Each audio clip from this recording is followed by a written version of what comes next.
Okay. So, good evening, everyone. As you all know, when reality of life knocks at our door, it comes with a package of some good things and some bad things at the same time.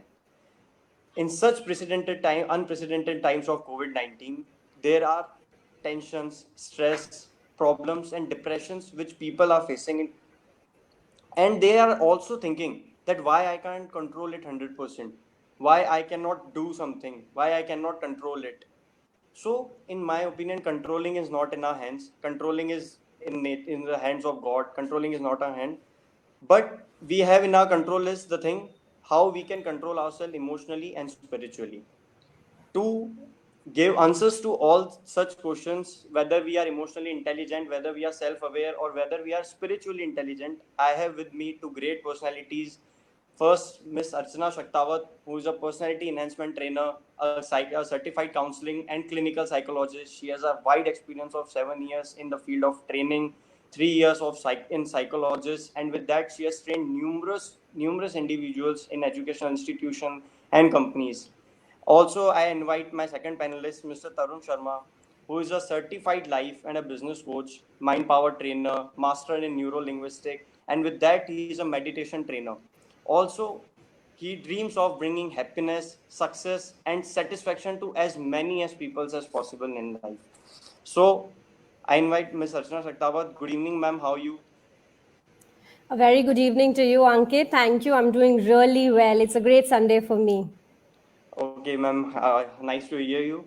Ma'am, my first question is, as we all know, the times are not good enough. So my first question is, ma'am, what is self-awareness and why it is so important, ma'am, in life? Thank you so much, Ankit. That itself, I think that is a great way to begin our session because our session is called How Self-Aware Are You? Yes, ma'am. And, if I really had to define what self-awareness is, it's simply put in a way that it's about paying attention to yourself. It is that ability where you notice your feelings, your physical sensations, your reactions, maybe your habits, and even your behavior and thoughts as though you were another person observing yourself. This is what self awareness actually means. And it's also Okay. about how you answer these questions, that who you are, what's important to you in your life, what are your values, what is your belief system, what are your aspirations for your career, your family, and your life, and how this impacts on others.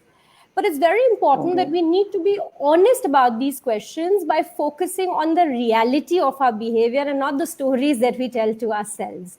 So, Okay. I met a lot of people who tell me that I am punctual, but ideally, in reality, they're often late for their appointments. So, self awareness is being very honest and very honestly answering the questions that I just mentioned.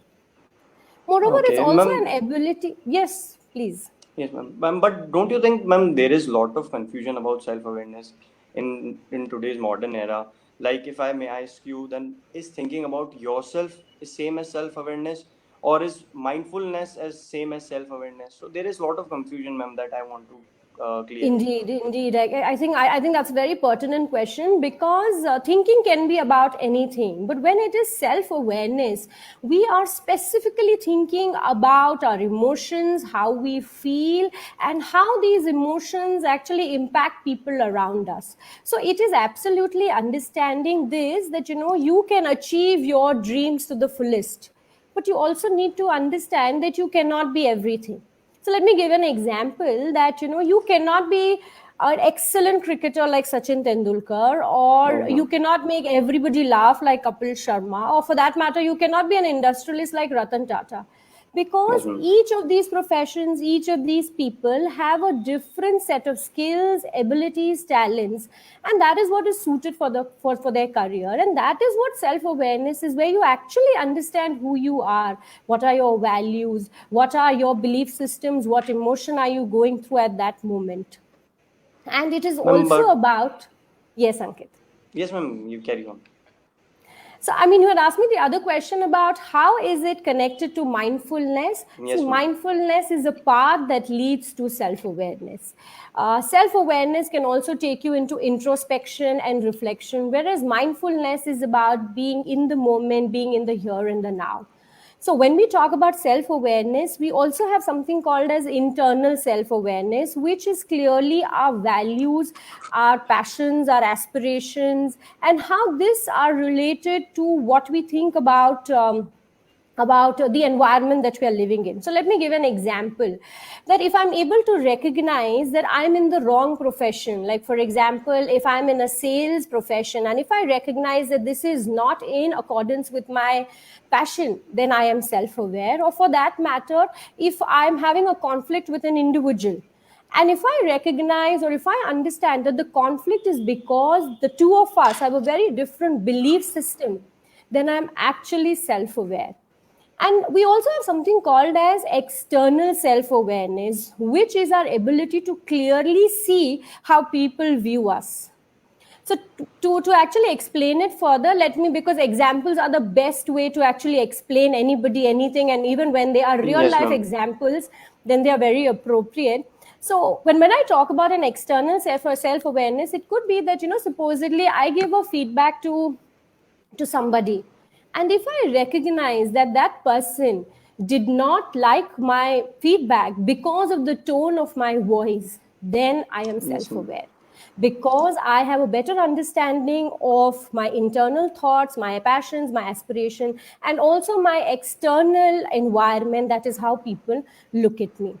So, Okay. I always try and give real life examples of when it comes to self awareness. So, I'll give you a personal example that, all of us get stuck in traffic. And, every time we are stuck in traffic, after a long day at work, we're very frustrated, we are very irritated. Now, what we need Yes, to ma'am. understand that nobody wants to be in traffic, but we cannot control it. So if I Yes. am a self-aware person, I would not focus on the traffic, which I cannot control. Instead, I will focus on what I can control, that is my reaction, my emotions. So if I Emotion. Yes, ma'am. wasn't self-aware, I would be honking, I would be yelling, and I would be Yes. shouting. But if I am Right. self aware, then I would actually start thinking about those things that I can control, which are some of the positive things that have happened to me in my life or during that day. So this exactly kind of sums up what self awareness is. The second Ma'am. question that you had asked me as to, why is it important to be self To be aware? self-aware. Yes, ma'am.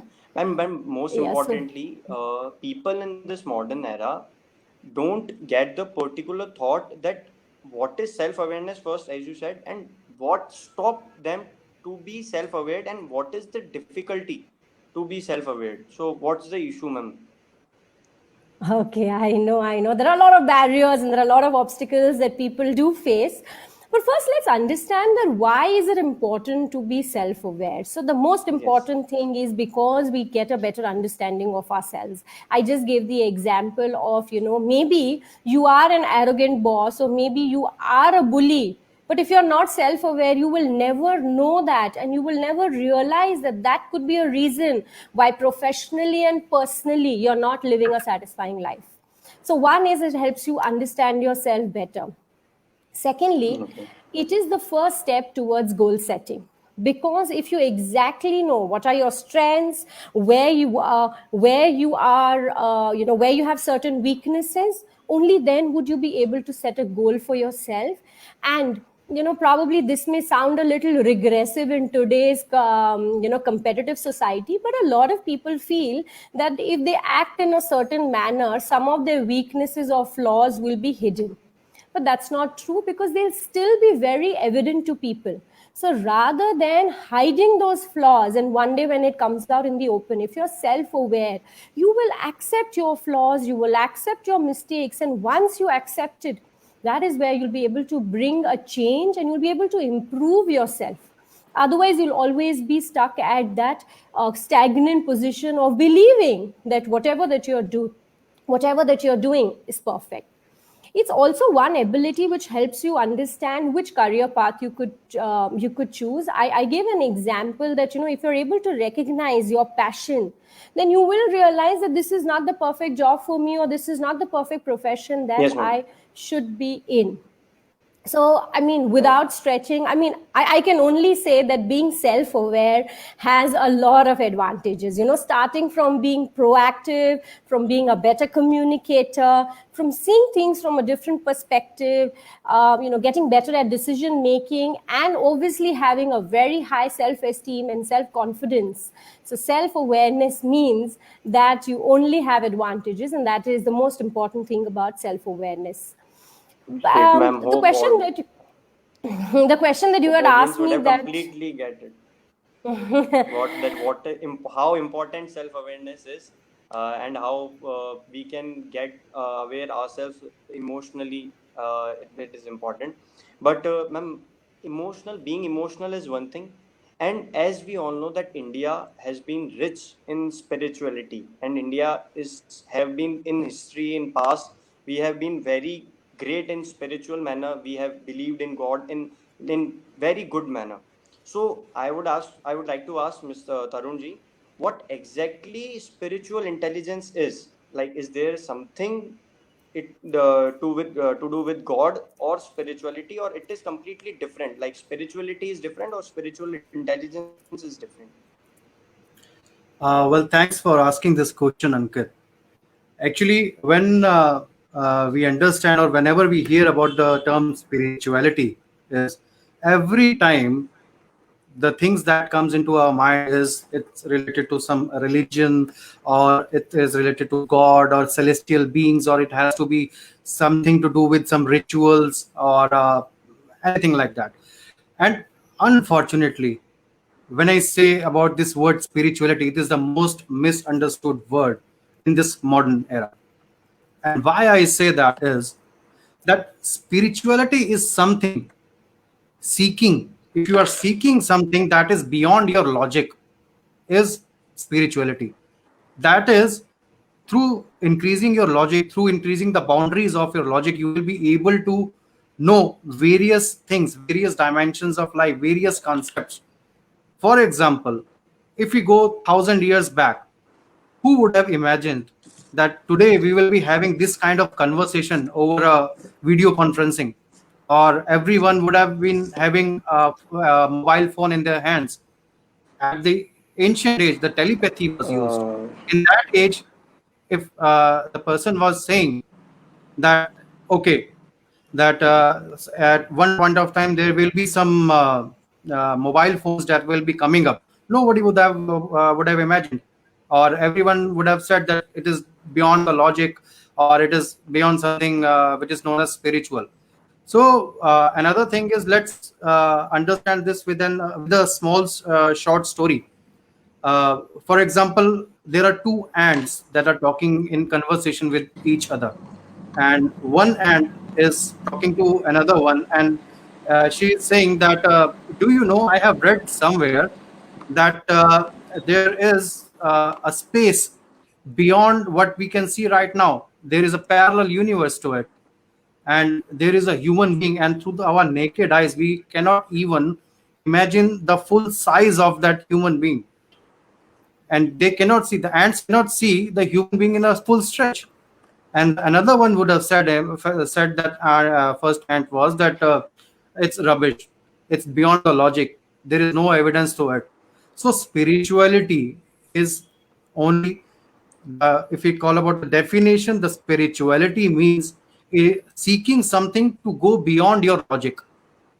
Earlier, all the laws were not known, but now Okay. the laws are known. So earlier, some of the scientists, the great human beings that came on this earth, they increased their awareness, they increased their logic, they increased their Yes. logic Yes, beyond Tarun sir. their limiting beliefs. That is why they were able to know all these concepts. That is what spirituality is. Spirituality is nothing to do with God. The spiritual intelligence is only to do with Okay. how you are increasing your self awareness. Right. Okay, Right. great to hear that. And I think like my doubt is clear. Like, spirituality and spiritual intelligence are completely different. Archana ma'am, there is a little bit confusion when I was talking to you. That self awareness, like, is it correlated with emotional intelligence? Is it important that being emotional intelligent and being self aware is important completely? Indeed, absolutely.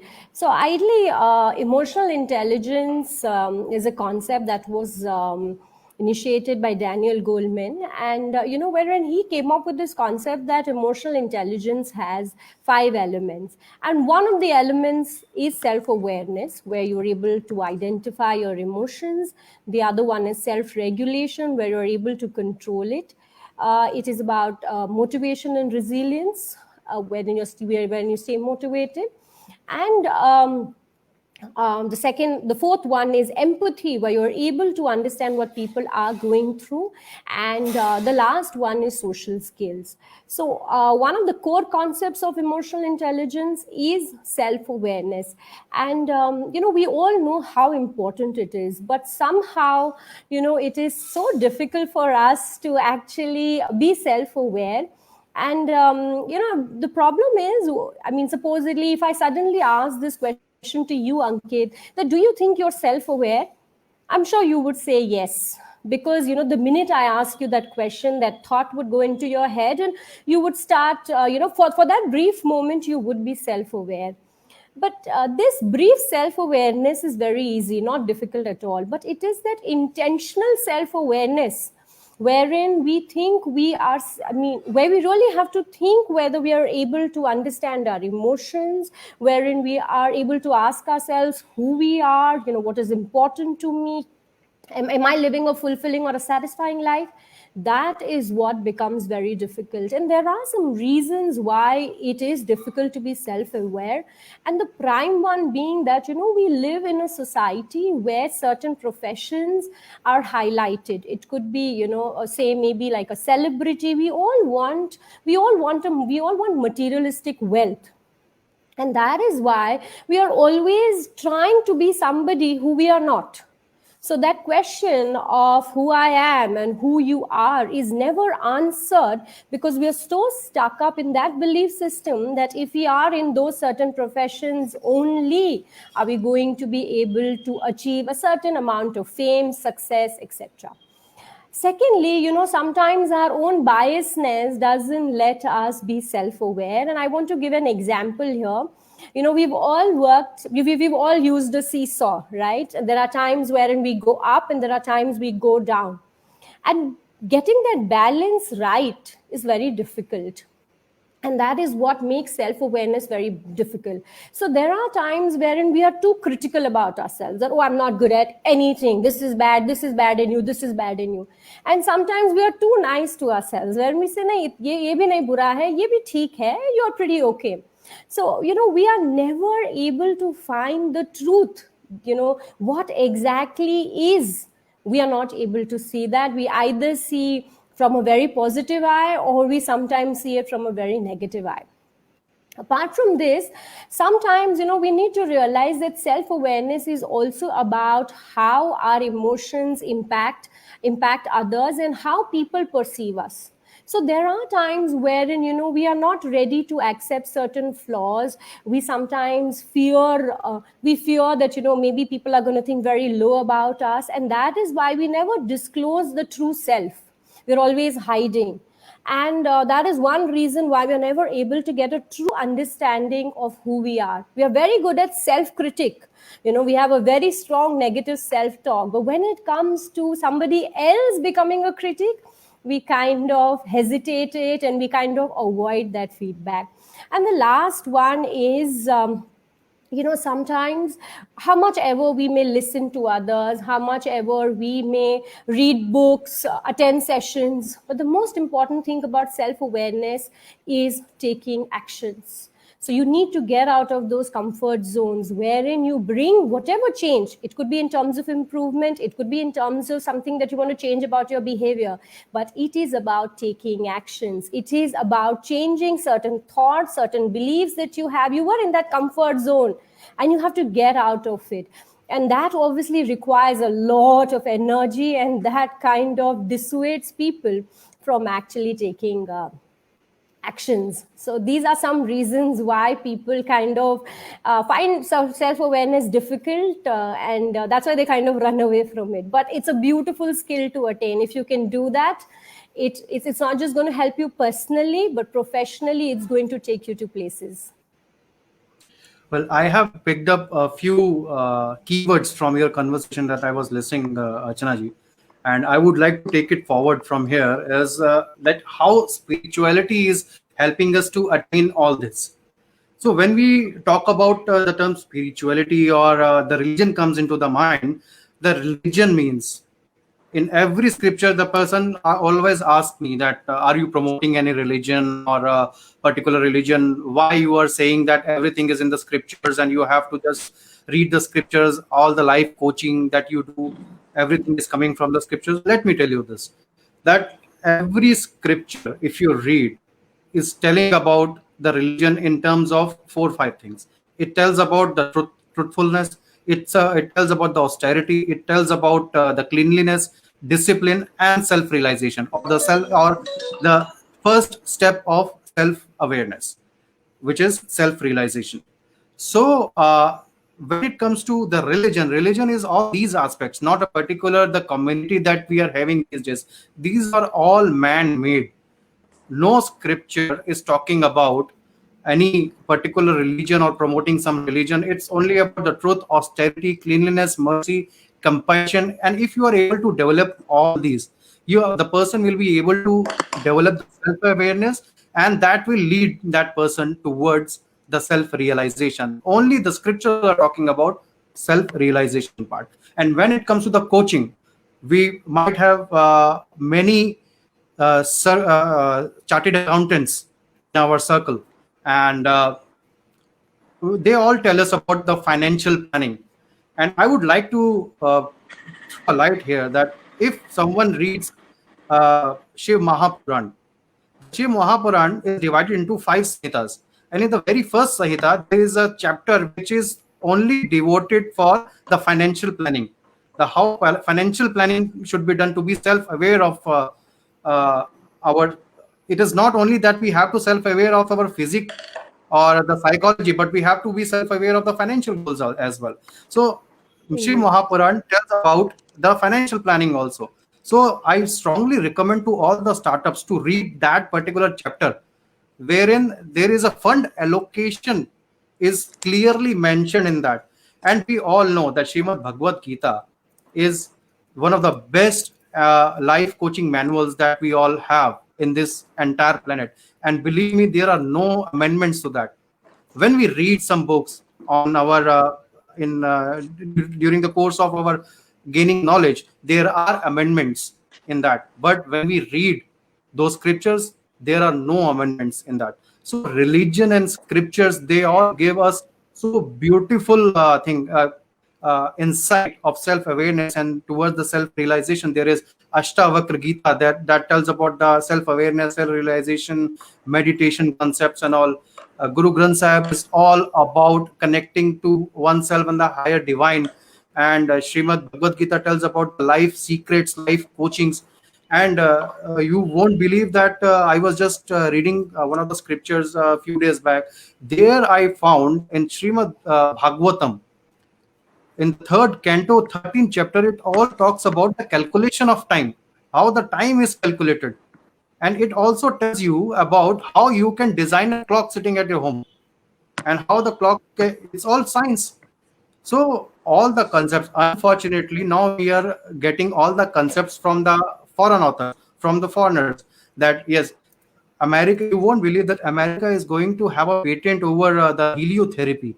What is heliotherapy? It is to do with the sunlight, whereas the sunlight is available in abundance in India. So the concept is in India, but we are getting it from the foreign authors. So that is what the scriptures tells us about the life coaching, the religion, and each and everything. And if I continue about the science and spirituality, if we convert the science and I strongly advocate these two things, the science and spirituality. And let me give you an example of the science and spirituality here is that in Srimad Bhagavatam, in Sri Bhagavad Gita, in the second chapter, it says about the soul, the journey of a soul. The verse is chapter number 2, verse number 23 says that the soul can never be destroyed, can never be created. It can be transformed into one form to another. So what is the law of thermodynamics is saying? Law of thermodynamics is saying like this only. The law of thermodynamics, the law of conservation of energy, it says that energy can neither be created nor be destroyed. It can be transformed from one place to Yes. another. And Correct. the same thing is being mentioned in Srimad Bhagavad Gita, chapter number 2, verse number 23. Nanam chindanti shastrani nanam dahati pavaka na chandam kledanaya tapo na shoshati maruta. And this is the halfway. And this is the half portion. The second portion comes in the same chapter, verse number 13. It says, Dehino asmin yatha tatha Dehino asmin yatha tatha dehantar prapti dhiras tatra namuyate. It says that from it transfers from one form to another. If you take a photograph of yours, of the childhood, and you see yourself right now in the mirror, it's altogether a different person. Okay. And but energy is same. The yoga sutra and science tells about the energy, whereas the scriptures are telling about the soul part. So that all are required to be Okay. self-aware of ourselves. Okay, Tarunji, great. It's again great to know what spiritual intelligence is, and my all the thoughts have been cleared that how science and spirituality and spiritual intelligence are both different parts, and how we should believe in spiritual intelligence and how we should develop that in ourselves and day-to-day lives to counter the problems we face. But Tarunji, I want to know what do you think? What is the biggest problem people have that they are having a low spiritual intelligence level and developing psychological concerns with them? What are the biggest problem they face? Well, first of all, I would like to add here and correct one thing, that science and spirituality are not two different things. Science is just an extension to the spirituality. Like once we Okay. expand our awareness, increase the boundaries of our logic, then we will be able to tap into different dimensions and get those laws and have evidence of that. That's what science is doing. Like science is not inventing anything. Science is discovering. When it comes to discover the thing which is already there, you need to unfold it and Yes. verify that the instruments are invented. Though Okay. the law of thermodynamics is already there, the law of gravity was already there, but E is equal to mc square was invented, right? Yes. So science is always an extension of spirituality. Let's say Spirituality. the spirituality is a whole bank, and science is taking some portions from that bank and giving the evidence and other things. So Okay. now when it comes to the psychological concerns, there are many things that are needs to be corrected now and here only. The basic things that are causing a psychological concern are the self deception. Second thing is the fear of death, the fear of loss. Third thing is the false sense of ownership. The fourth is anger that the person develops after the frustration that they have. The Yes, fifth correct. one is the illusion that everyone is living under, Okay. and that illusion is of self identity, which we call as self awareness. Everybody is living in an illusionary world. So in the crux, if I say the problem, the psychological concerns that are happening is that the human being, the mind, human being, entire body is being controlled by two illusions. One is time and one is stress. Both are illusions. And unfortunately, every training program is being arranged to manage these two illusions, time and stress. And nobody Isn't it can do funny? it properly. And isn't it It's funny? right. But the good part is that these two illusions can be controlled if Yes. we can work certain things upon us. That is why I call that your But spine is the center of this universe. I can demonstrate it. Your spine is the center of our universe, and if you can channelize that, then all these concerns can be eliminated.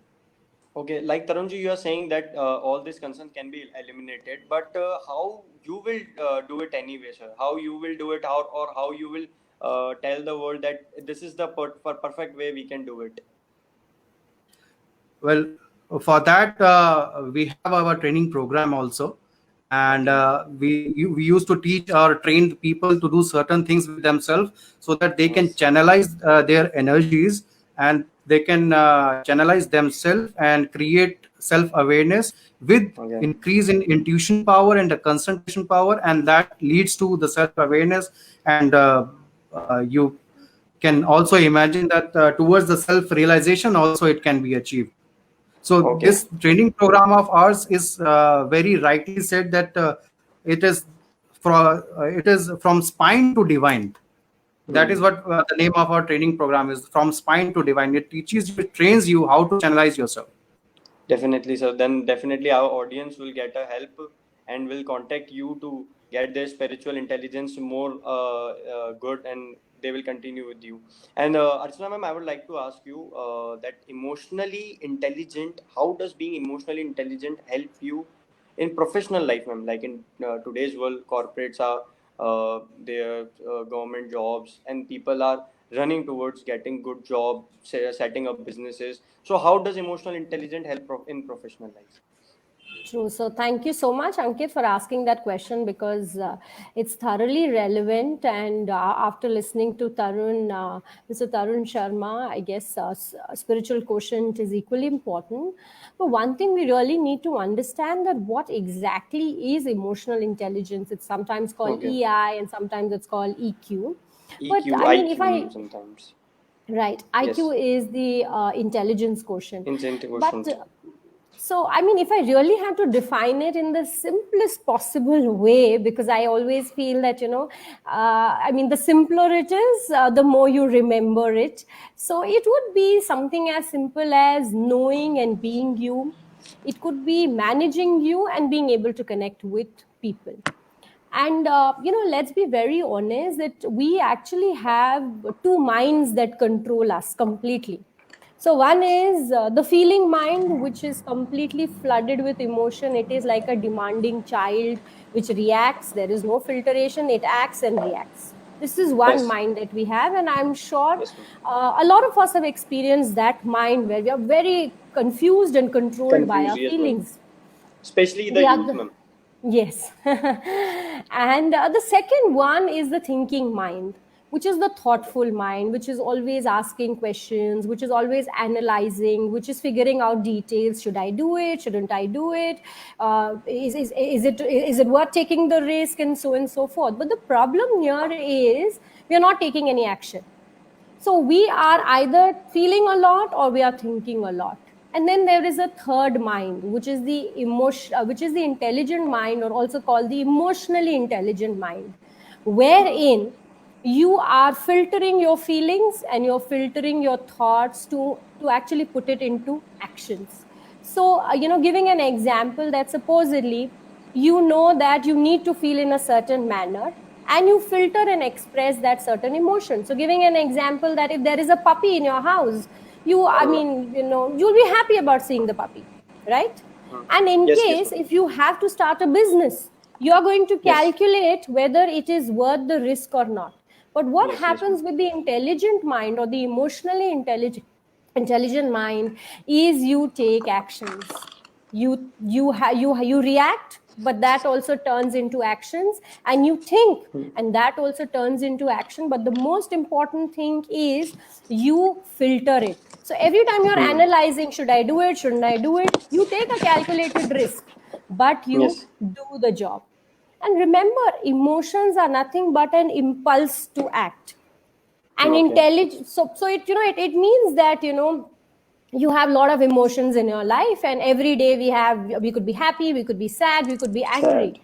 And we also have a word called intelligence. That means there is a thought process to it. That Yes. means you know how you feel. It means that how you're thinking, and you know that if you have to feel in a certain manner, you need to achieve something. If you have Yes. to think, means you have to do something, only then Hmm. would you be able to do the job.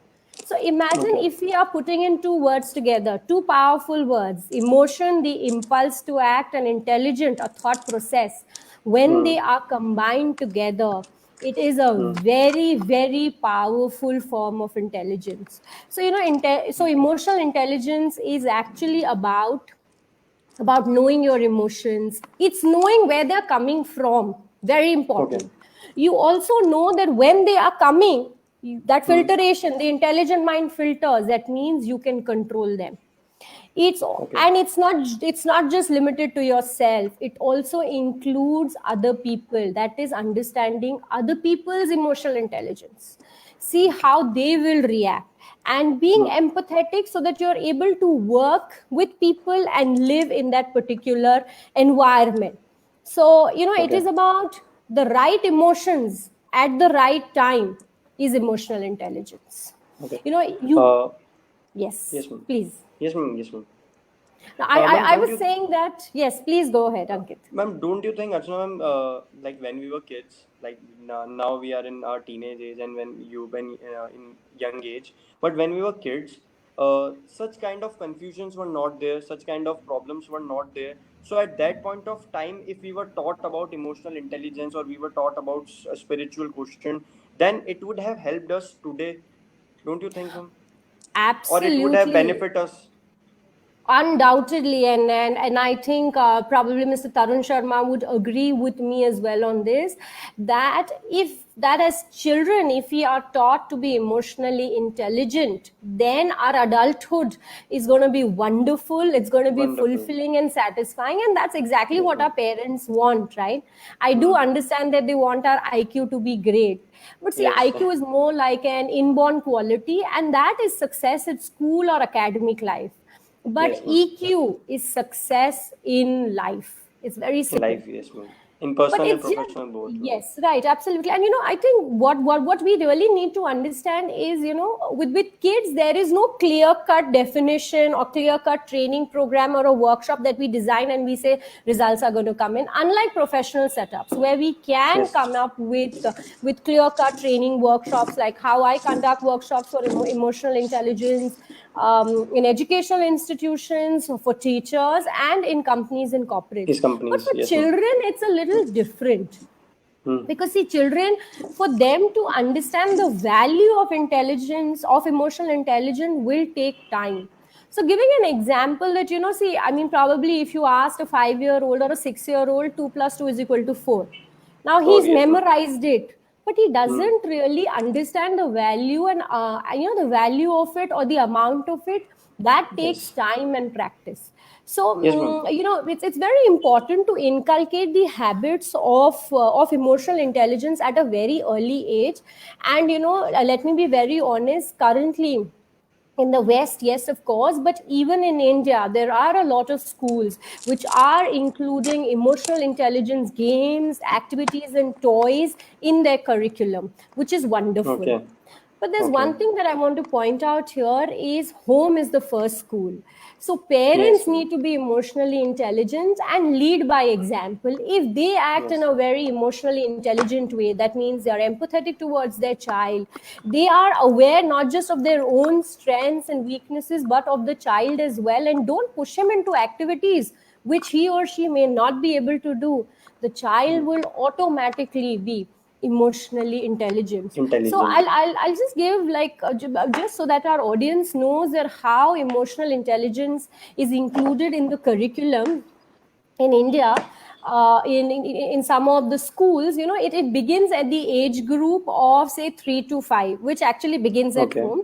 This is where you start teaching your child how to recognize and label their emotions. This is where you can ask him or her that, are you crying because you're hungry, or are you frustrated because I did not allow you to do this work. You develop the child's emotional vocabulary, so he knows that he's crying or she's crying because of a certain thing, so he'll be able to develop a vocabulary. And at the Okay. age of 6 to 10, this is where you help, or rather teach the child to identify non-verbal cues. And you must have seen somewhere in school, I'm sure we also experienced this, where we were told to do role playing. We were asked to act a Yes, ma'am. certain character. It Yes, could be our yes, parents, it could be our yes. doctor, or for that matter our own teachers. So this is where the child understands certain non-verbal cues. At the age Yes. of 11 to 15 is when the child is taught to understand how to analyze what causes stress and what motivates them to perform. Apart from this, they are also taught a lot of additional skills like listening skills, maybe how do you come up with problem solutions and things like that. See, the whole purpose of teaching a child emotional intelligence at such a young age is primarily so that his adulthood is about being better with self control. He or the child would not, I mean, imagine a child who's able to control his or her urges. His chances of getting into disruptive behavior would be very low. And it's also noticed that generally children with high EQ also perform well academically. And the most important thing that we all struggle in our adulthood is our relationships, be it with our friends, with our Yes, ma'am. family, with our peers, our own personal partner relationships. If the child is emotionally intelligent during his growing up age, he's able to develop better bonds, and those bonds will be deeper because he empathizes with them. He understands what the other person is going through. And Okay. in fact, I had read some, I mean, in fact, a research has been done, and moreover, I have read that research, which clearly proves that if a child understands what the other child is going through, his chances of bullying the child reduces. So imagine today, if I know that if I've hurt a person and he feels in a certain manner, I will not be able to hurt that person again. So it's very important to inculcate these feelings, these thoughts, these emotions, and teach the child how to be emotionally Right. intelligent at a young age. And Okay. it's just going to help, develop his adulthood beautifully. Oh, thank you, Archana ma'am. It was nice, and we have completely learned how important it is to be emotional intelligence when we are kids and when we are in youth. But simultaneously, Tarun sir, I would like to ask you that there are many exercises, there are many forms in which we can learn how to be spiritually intelligent or how to be emotionally intelligent. Like meditation is one of the way. So, do you think, sir, that meditation is the only way, or there are other ways also to be spiritually intelligent, or we can improve ourselves? Like in order to increase your SQ, the spiritual quotient, and the prime objective is to get connected to yourself. And how you will get connected to yourself? It is not that for the meditations, it's not that you have to sit for long hours in Yes, sir. alone Yes, or sir. in isolation. It is not like that. Yes. Even if you are able to do it for the 5 minutes in a day, that's more than sufficient for you. Okay. Meditation, please listen, please understand this. Meditation is nothing that you can do. You cannot do meditation. Meditation is what happens to you. Once you are self-aware of yourself, you start getting aware of your surroundings, you start getting aware of your belongings and everything, then automatically meditations will start happening to you. It is not that you have to sit for the long hours and be in the isolation place, or even to go to any Himalaya or any peak to do the meditation and to get connected to yourself. No, meditation is something that will automatically happen to you. If someone says that I can teach you meditation, please join hands and don't go there. But if someone says that I can help you in connecting to yourself so that meditation can happen to you, that is the right person that you should be choosing. So this is how meditation actually works beautifully. Whether you do it through the chantings, whether you do it through the reading, if you are I just request every one of you to please start reading some books, or start reading some scripture. You don't need to read all the scriptures. Only one scripture, only one Bhagavad Gita will change your life if you are Oh, able yes, to sir. understand that. Definitely. Because all the management principles, all the psychological principles, all the motivational leadership qualities, you talk about any concept, it is coming out from the Bhagavad Gita. And believe me, there are no amendments since last 5,000 years or so. Okay. So when it comes to that, is also a kind of meditation. When you are reading something or you are Yes. eating something, you are so aware that whatever you are doing, that is a meditation for you. It is not that you Okay. have to sit alone. So meditation is something that you cannot do. Meditation is only the thing that can happen to you. Okay. So I Tarun sir, I would, I yes, sir. request that. Sorry, Tarun sir, to cut you short. I would like to ask that when we are doing meditation, like you said, we should do it in the form of reading Bhagavad Gita. So, sir, is there any interesting way we can read Bhagavad Gita? Like, I am in my youth stage. I have many things on social media to do. I have explored the life. I want to explore. I want to go with my friends. I want to do outing. I want to do clubbing, and but I don't want to sit at a place and want to learn the basics of life, what life is and what life is all about. So there is, sir, is there any interesting way in which we can connect youth, more of the youth, to read Bhagavad Gita and such scriptures, not only Bhagavad Gita? Hmm. Well, it all depends upon how you want to go through the scriptures. There are. Okay. It is not that you have to just go take the book and read. There are many now. Technology is very advanced. You can also hear that wearing your AirPods also. And apart from that, I have one incident that when I was just listening to one of the stories from one of the person who I know very closely. He was saying that the person was very too illiterate. He was not able to read anything. But the moment he picked up Srimad Bhagavad Gita and he started Mm-hmm. scrolling those pages, Yes. only just to get a feel of that. Hmm. Now, at that point of time, I don't want to name that person. This is not a right platform to name him. Yes. Yes, sir. And that person is a scholar of Srimad Bhagavad Gita right now. If Okay. anyone wants to know the particular verse, the meaning or interpretation of particular verse, that person can tell you without even without even touching that book, concept what concept is mentioned where. So what all we are talking about, what Archana ma'am has talked about, what I have talked about, what foreigners are teaching us, it's all Yes, sir. coming from there. You don't need to invest in n number of books and complete your and make a whole set of library. You just Yes. have one book. The only one book will change your life. I'm not advocating that it's only Bhagavad Gita. There are many scriptures that are available, Yes, sir. but you don't need to read or go through all the scriptures. Only one scripture is enough for Hmm. you to understand the concept and prosper in life. So Okay, that is sir. also a Great. form of meditation. मतलब sir meditation सिर्फ बैठ के ध्यान करना नहीं है। Meditation हमारी इच्छा से हम बुक भी रीड कर सकते हैं। मेडिटेशन जो हम एक्सरसाइज भी कर सकते हैं, योगा भी कर सकते हैं। मेडिटेशन का मतलब ये है sir. If you are eating something, yes sir. you just be aware what you are doing at that moment of time. Stop. Archana ma'am told about mindfulness. There is a concept of alertness also. The mindfulness Okay. and alertness comes through your self-awareness. Once you are aware that what you are doing at that moment, see, it is very simple that in the human beings perceive the things through five senses. Psychology also Yes. acknowledges that. And one of the either senses is more active, whereas no sense is dormant, but some of the senses are more active. You perceive the things from those senses, and when you start perceiving that, you are becoming self-aware. And when you are becoming self-aware, you are doing the meditation. No, that is why I'm advocating no need to sit for the long hours. Just introspect, just Yes, sir. observe each and everything through the five senses. And if you can observe, Okay.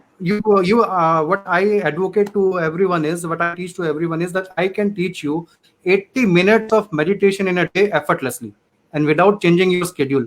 How it should be done is, let me tell you the technique. You use your five senses. Okay, you know the five Yes, sir. senses. I know need not to name them. Use your five senses to Yes, sir. observe. If you are eating something, observe that, taste that, recognize that taste, smell, have a fragrance of that thing, from where that thing came.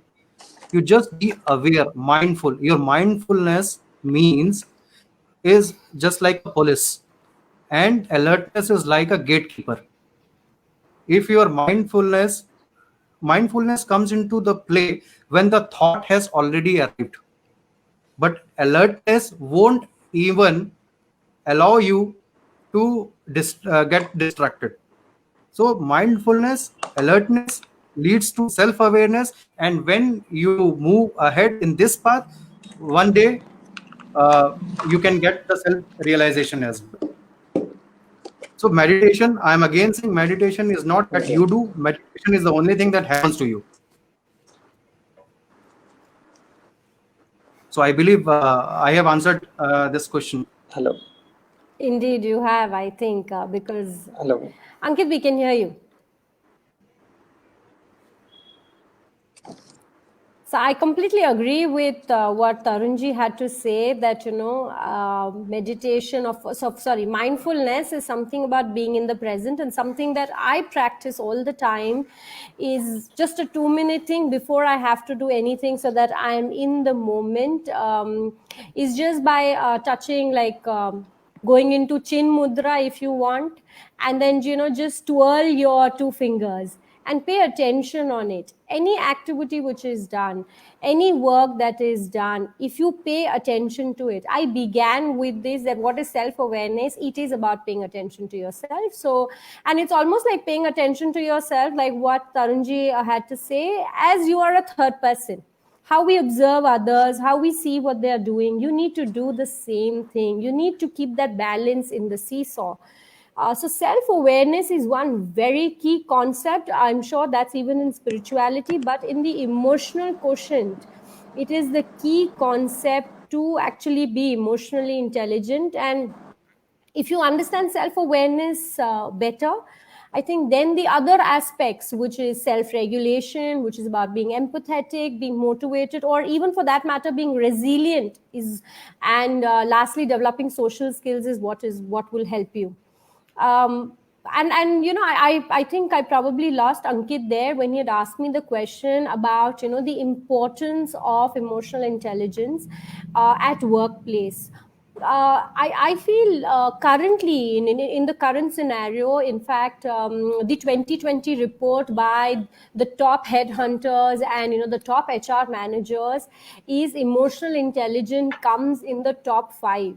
They are looking in for people who are not just, IQ is one thing, which is about logical reasoning, but they're actually looking in for people who are emotionally intelligent.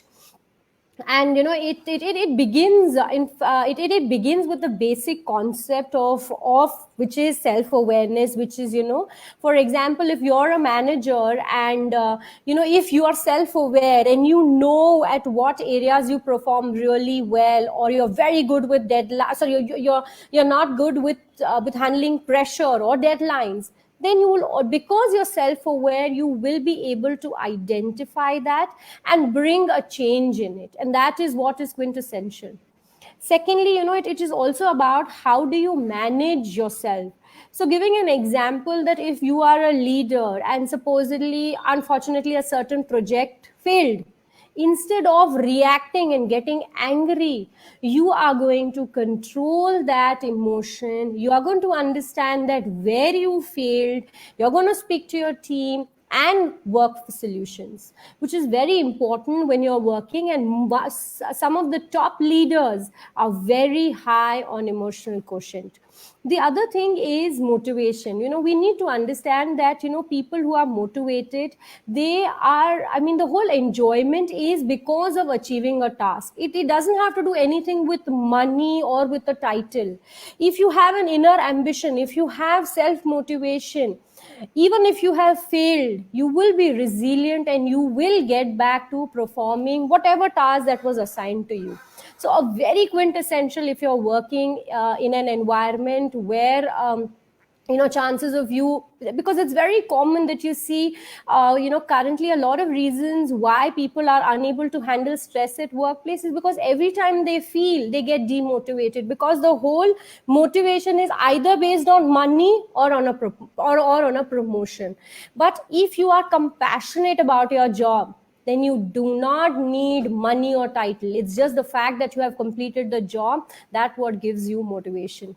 Secondly is empathy. Empathy is a skill that we as individuals, see, we live in a social environment, we are surrounded by people, we need to understand how every person feels, and if we understand ourselves better, only then can we understand anybody else better. So developing empathy skills at workplace is not just going to help you, is not just going to reduce your workplace conflicts, your conflicts with your boss, with your junior, everybody around you. You are going to be one of the most likable person, not because you're distributing sweets, or not because you're getting them donuts or coffee or whatever, because you understand how they feel. Like giving an example, that if your manager told, before assigning a job, if he asked you that, Archana, would you be able to do it? How will you go home? Do you want me to drop you? Something like this. Imagine your dedication, your loyalty towards that manager would increase. And last one is building rapport and working very effectively in a work setup. That is called the social skills. So imagine if anybody has these 5 essential skills, it's not just going to help them perform professionally in their workplace, but even if they are running a company, they would be able to handle people who are working with them and for them excellently well. But there's something that I really want to highlight when it comes to emotional intelligence. People have asked me that, do you think it can be learned? And I always respond to them saying that yes, it is a learnable skill. Of course it is, and in fact it is something that gets better as you become more self-aware. The first and the foremost thing is your attitude.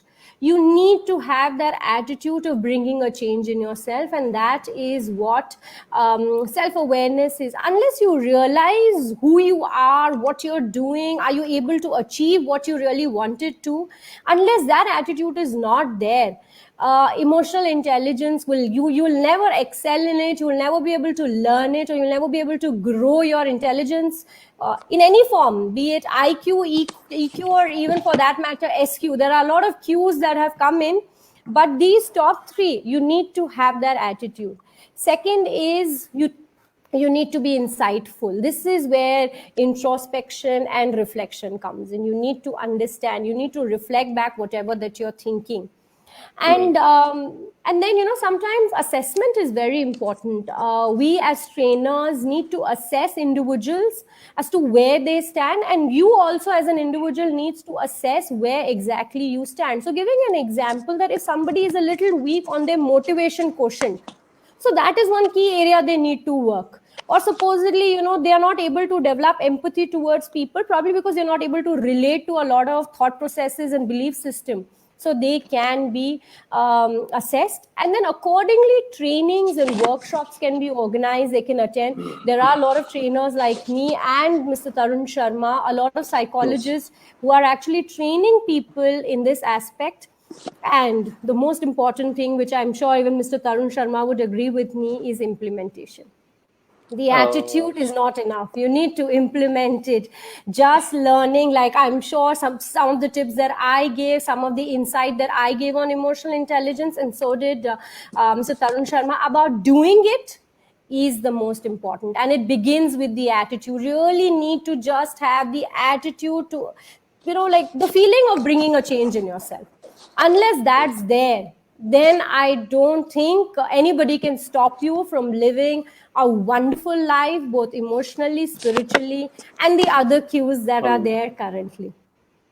Okay, thank you so Well, much. I would Suman. like Sorry, to we add have only, I would like to add only one thing, what Archana ma'am has said here, that doing thing.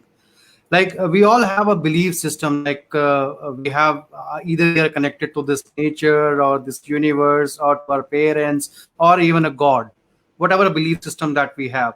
Let me tell you this, that when it comes to the parents also, or anyone, that if you take a first step, just you need to take a first step. Either it's your parents, the nature, the universe, or the almighty god. They will take 100 steps in helping you out so that you can achieve it as soon as possible. Just it is needed to take only first step. This is my Yes. guarantee. I can say it openly. If you take the first step, the nature, universe, God will take 100 steps towards you to achieving what you want. Definitely, sir. Definitely, Tarun sir. Sorry, we have very less time, but I want to one of our audience, Mr. Sanjay Kumawat has asked, like, if a person asks himself, what kind of person do I want to be in future, can give a roadmap. So, both of you agree on this? What Sanjay has asked. Well, I Tarunji, would would like you to like? say only Okay, one yes, thing in this. Tarunji. Okay. I would like to say only one thing is in this, that people normally depend upon, or say a very common word name is karma, Yes, sir. and leave everything on the destiny, what is going to be in the future. Or let me tell you this, only one definition, only one line, I will be able to conclude this. Your Okay. karma is nothing but the destiny that you create by your acts doing unconsciously. Great, If you sir. do anything Great. consciously, then your destiny will be as per what you think. Right, Just sir. act consciously, take the first step. That is your karma. It is nowhere coming from upside, it is coming from within only. Great, sir. Great. It was a wonderful talking to both of you, Archana ma'am and Tarun sir. Like our audience have definitely known how it important is to be emotionally intelligent and spiritually intelligent, and what is emotional intelligence, and what is spiritual intelligence. I once again thank both of you that you have came up and help everyone to learn what emotional and spiritual intelligence is. If anything you would like to say, then we are very happy to hear that. I think this indeed was a wonderful session. I think this has been an excellent collaboration between spiritual intelligence and emotional intelligence, And emotional because intelligence. I think it is going to, at least in the current scenario, it is very important for you to understand your emotions, which is your heart, and actually the IQ and the EQ sum up and EQ. make spiritual intelligence. So that's wonderful, and I again thank you, Ankit, for this wonderful opportunity that we got to interact, and we could help people understand as to how they could be emotionally intelligent from my aspect. And maybe if people are looking in for such similar trainings and workshops in their contact sphere, my details are there, and I'd be more than happy there to conduct these workshops. There is, sorry there to cut you short, there Archana is ma'am. There one is one question. question. Yes, what we will do for Peace of Life from Mr. Hari Rupa Das. So, if One thing I would like to add here any one is, of you. one thing I would like to hear is that for becoming peaceful, I just wanted to. Well, this question came, but before that, I was just having one thing in my mind to address each and every person who is watching us right now. Yes, If sir. you want a real peace in your life, can you do one Okay. thing? Not for me, not for Archana ji, not for you, just for the sake of yourself. Just Yes. before going to bed and Yes. before sleeping, ask one question from yourself, only one question. What have you done today to make yourself feel proud? That, if you can ask this question before going to bed to yourself, it is not that you have to do such a big things.